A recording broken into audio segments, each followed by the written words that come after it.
সময়টা ছিল ২০২৫ সালের ১৫ই ফেব্রুয়ারি।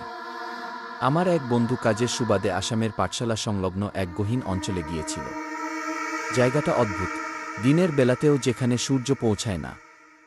সেখানকার স্থানীয়রা বলত, জায়গাটা অভিশপ্ত, কারণ সেখানে সাপের উপদ্রব ছিল প্রচণ্ড। দিনরাত যে কোনো সময়, যে কোনো জায়গা থেকে সাপ বেরিয়ে আসত। সেদিন কাজ করার সময় মহাজন হঠাৎ নির্দেশ দিলেন, সব জঙ্গল সাফ করো, আর কোনো সাপ সামনে এলে তাকে মেরে ফেলো। কি বন্ধুর সঙ্গীরাও কাজ করতে করতে ক্লান্ত ছিল।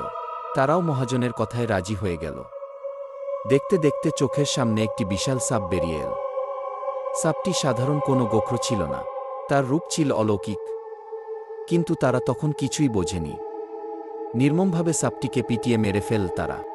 সব শেষ হওয়া ঠিক 2 দিন পর থেকেই মহাজনের ওপর শুরু হলো কালপ্রহর।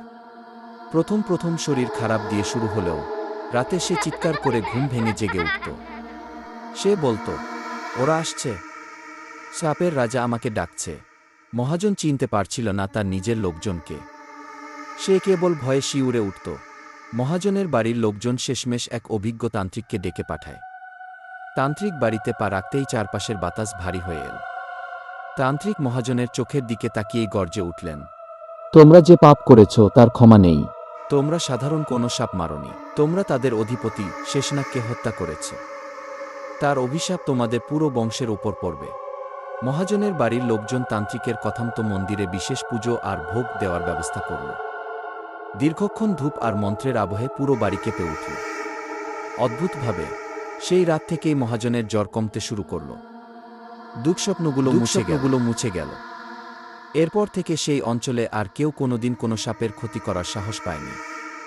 আজও সেই গ্রামের মানুষ কোনো সাপের মুখোমুখি হলে হাত জোর করে প্রণাম করে। আপনারা কি ভিডিওর ওই বিশেষ দৃশ্যটি লক্ষ্য করেছেন? আমার তো এখনও গায়ে কাঁটা দিচ্ছে। আপনাদের সাথেও কি কোনোদিন এমন অলৌকিক কিছু ঘটেছে?